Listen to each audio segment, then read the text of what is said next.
Om Namo Bhagavate Vasudevayam. Om Namo Bhagavate Vasudevayam. Om Namo Bhagavate Vasudevayam. Om Aganda Timarandasya Ganajana Shivakaya Chakshur Umilitam Yena Tajma Shri Gurave Namaha. I was born in the darkest of ignorance, and my spiritual master opened my eyes with the torch of knowledge. I offer my respectful obeisances unto him.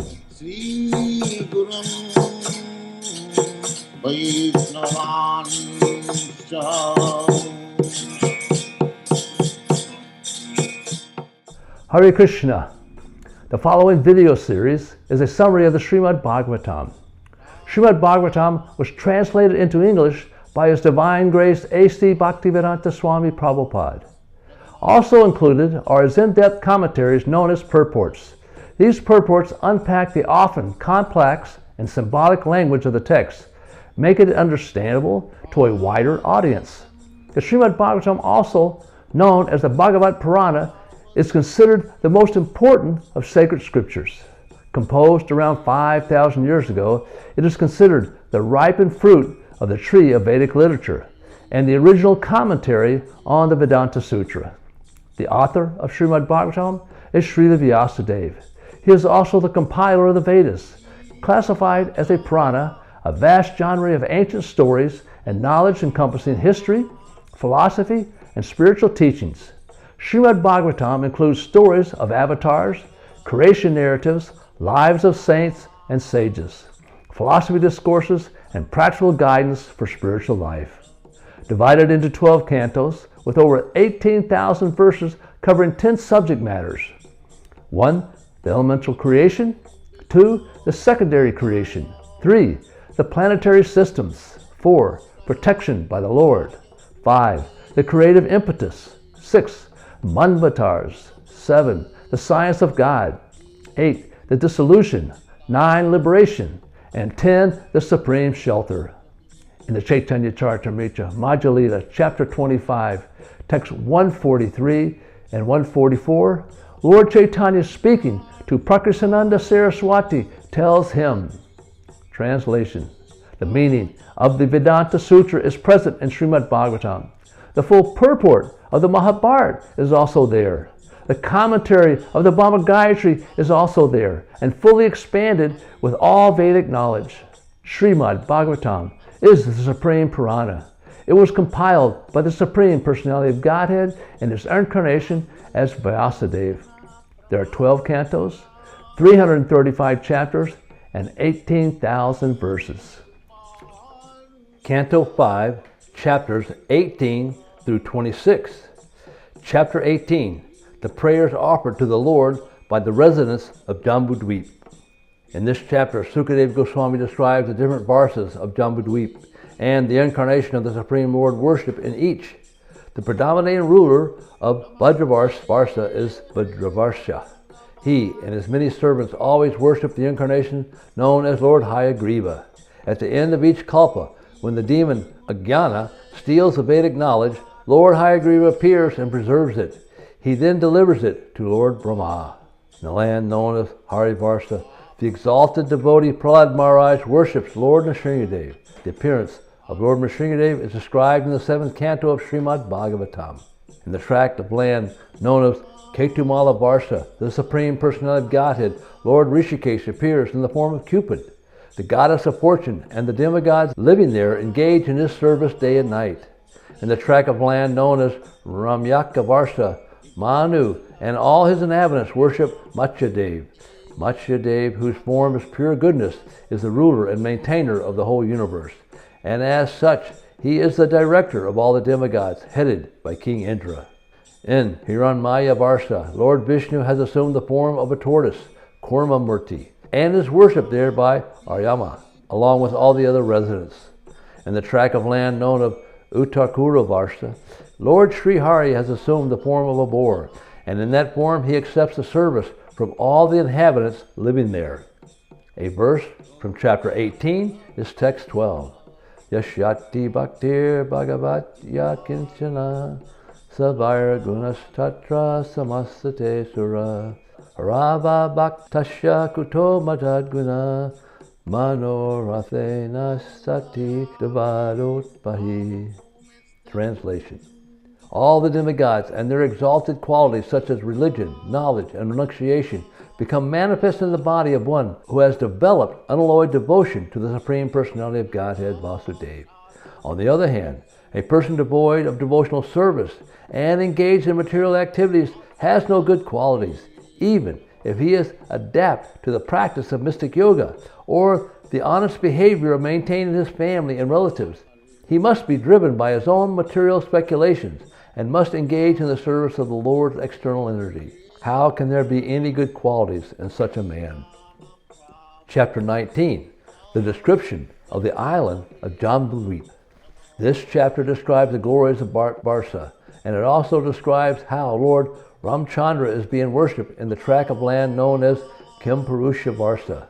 The inhabitants of Kimpurusha Varsa are fortunate because they worship Lord Ramchandra with his faithful servant Hanuman. Lord Ramchandra exemplifies an incarnation of Godhead who descends for the mission of protecting the devotees and destroying the miscreants.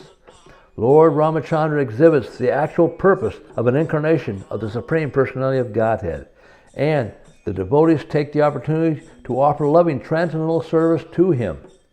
Sukadeva Goswami tells Maharaj Pariksit that the glories of the Supreme Personality of Godhead are inconceivable.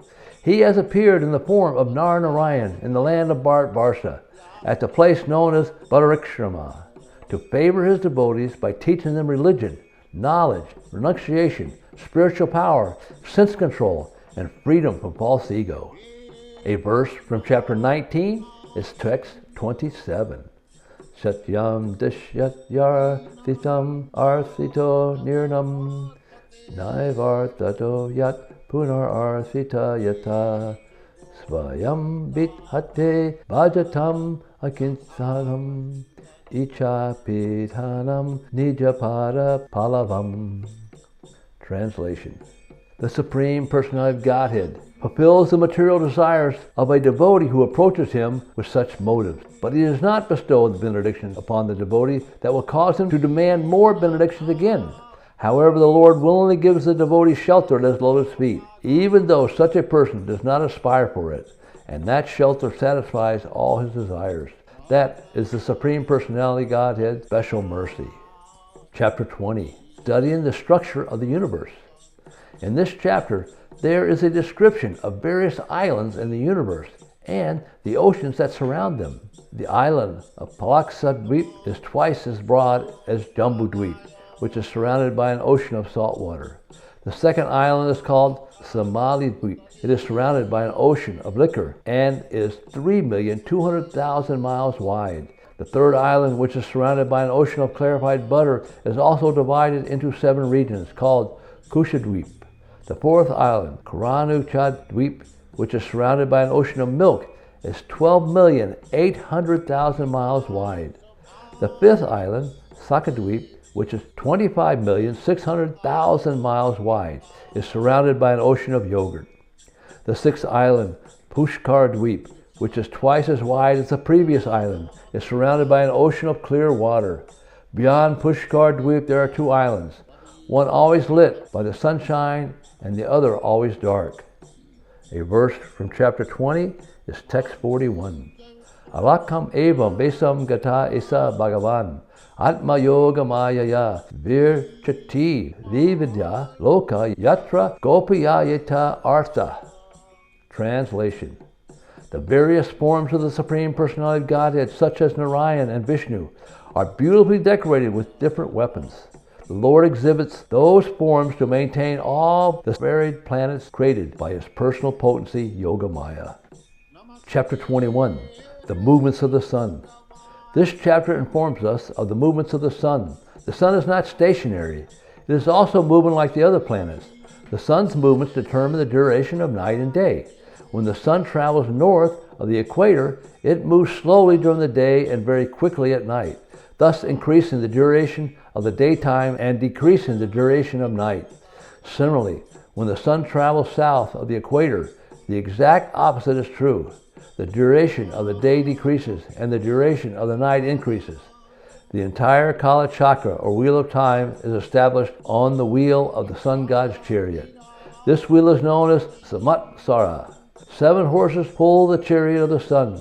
They are harnessed by a demigod known as Arunadev to a yoke 900,000 yojanas wide. A verse from chapter 21 is text 5. Yada vichikadisu panchasu vartate tatato rantari viprayayani bhavanti. Translation. When the sun passes through the 5 signs beginning with Virsika, Scorpio, the duration of the day decreases until Capricorn, and then gradually increases month by month until day and night become equal in Aries. Chapter 22. The orbits of the planets. Sukadeva describes in this chapter the orbits of the planets according to the movements of the moon and other planets. All the inhabitants of the universe are prone to auspicious and inauspicious situations. This is referred to as the influence of the stars. Sukadeva gives the analogy that when a potter's wheel is moving and small ants on that big wheel are moving with it, one can see that their motion is different from that of the wheel because they appear sometimes on one part of the wheel and sometimes on another. Similarly, the signs of the constellations with Sumeru and Dhruvaloka on their right move with the wheel of time, and the ant-like sun and the other planets move with them. The sun and the planets, however, are seen in different signs and constellations at different times. This indicates that their motion is different from that of the zodiac and the wheel of time itself. A verse from chapter 22 is text 4. Tam etam iha purushash traya vidyaya varnashram macharanam puta utcha vatchahi karma bir anatayar yoga vitanascha shradhaya yajato yajas shreya samaghi gachichanti. Translation. According to the system of 4 varnas and 4 ashrams, people generally worship the Supreme Personality of Godhead, Orion, who is situated as the sun god. With great faith they worship the Supreme Personality of Godhead and Supersoul according to the ritualistic ceremonies handed down in the 3 Vedas, such as Agnihotra, and similar higher and lower fruitive acts, and according to the process of mystic yoga. In this way, they very easily attain the ultimate goal of life. Chapter 23. The Sisumara planetary system. This chapter describes how all the planetary systems take shelter of the pole star Dhruvaloka. It also describes the totality of these planetary systems to be Sisumara, another expansion of the external body of the Supreme Personality of Godhead. A verse from chapter 23 is text 4. Kechanaitaj jyotir aknikam Sisumara samsanena Bhagavato Vasudevasya yoga dharanayam anuvarnayati. Translation. This great machine consisting of stars and planets resembles the form of Sisumara, a dolphin, in the water. It's sometimes considered an incarnation of Krishna, Vasudeva. Great yogis meditate on Vasudeva in this form because it is actually visible. Chapter 24. The Subterranean Heavenly Planets. Sukadeva Goswami first describes the planet Rahu. Then below Rahu, by another 10,000 yoganas, are the planets of the Siddhas, Charanas, and Vidyadharas. And below these are planets such as Yakshaloka and Rakshaloka. Below these planets is the earth, and 70,000 yojanas below the earth are the lower planetary systems. Below Vitala is the planet Sutala, the abode of Bali Maharaj, the most fortunate king. Bali Maharaj was favored by the Supreme Personality of Godhead, Vamanadeva, because of his intense devotional service. Below Sutala is the planet Talatala, the abode of the demon Maya. This demon is always materially happy because he is favored by Lord Shiva, but he cannot achieve spiritual happiness at any time. Below Talatala is the planet Mahatala. A verse from chapter 24 is text 11. Yatraha vavada bayam aho ratra dibi kala vidhagir upalakshate. Translation. Since there is no sunshine in those subterranean planets, time is not divided into days and nights, and consequently, fear produced by time does not exist. Chapter 25, the glories of Lord Ananta.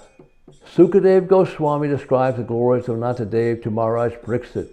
Lord Ananta, whose body is completely spiritual, resides at the root of the planet Patala. He always lives in the core of Lord Shiva's heart, and he helps him destroy the universe at the end of Brahma's life. Ananta is the original deity of material consciousness, and because he attracts all living entities, he is sometimes known as Sankarshan. The entire material world is situated on the hoods of Lord Sankarshan. From his forehead, he transmits to Lord Shiva the power to destroy the material world. Because Lord Sankarshan is an expansion of the Supreme Personality of Godhead, many devotees offer him prayers. And in the planetary system Patala, all the suras, asuras, Gandharvas, Vidyaharas, and learned sages offer him their respectful obeisances. A verse from chapter 25 is text 9. Utpatti siti laya het tavo svakalpa satvadya prakriti gunaya rikshaya san yad rupam dhruvam akritam yad ekam atman nanad vat katam uha vedata shavartma. Translation. By his grace, the Supreme Personality of Godhead enables the modes of material nature to act as a cause of the universal creation, maintenance, and destruction. The Supreme Soul is unlimited and beginningless, and although he is one, he has manifested himself in many forms. How can human society understand the ways of the Supreme? Chapter 26, a description of the hellish planets. Sukadeva Goswami describes the hellish planets where souls are sent to face punishment for their sinful actions. These planets are part of the cosmic order, ensuring justice for misdeeds committed in life. The text describes specific hells tied to particular sins. For example, a foolish person absorbed in the bodily concept of life who, on the basis of this principle, maintains himself or his wife and children by committing violence against other living entities is put into the hell known as Rarava. A person who kills a Brahmin is put into a hell known as Kalashutra. After describing the hellish planets, Sukadeva Goswami describes how pious persons are elevated to the highest planetary system where the demigods live, and how they then can come back to this earth when the results of their pious activities are finished. Finally, he describes the universal form of the Lord and glorifies the Lord's activities. A verse from chapter 26 is text 2. Rishu Vacha Trigunat Vatkartur Shradhaya Karma Gataya Pritag Vidha Sarva Eva Sarvasya Taratam Yena Bhavanti. Translation. The great sage Sukadeva Goswami said, "My dear king, in this material world there are three kinds of activities: those in the mode of goodness, the mode of passion, and the mode of ignorance. Because all people are influenced by the three modes of material nature, the results of their activities are also divided into three. One who acts in the mode of goodness is religious and happy. One who acts in passion achieves mixed misery and happiness. And one who acts under the influence of ignorance is always unhappy and lives like an animal. Because of varying degrees to which the living entities are influenced by the different modes of nature, their destinations are also of different varieties." That is the end of Canto 5. Hare Krishna.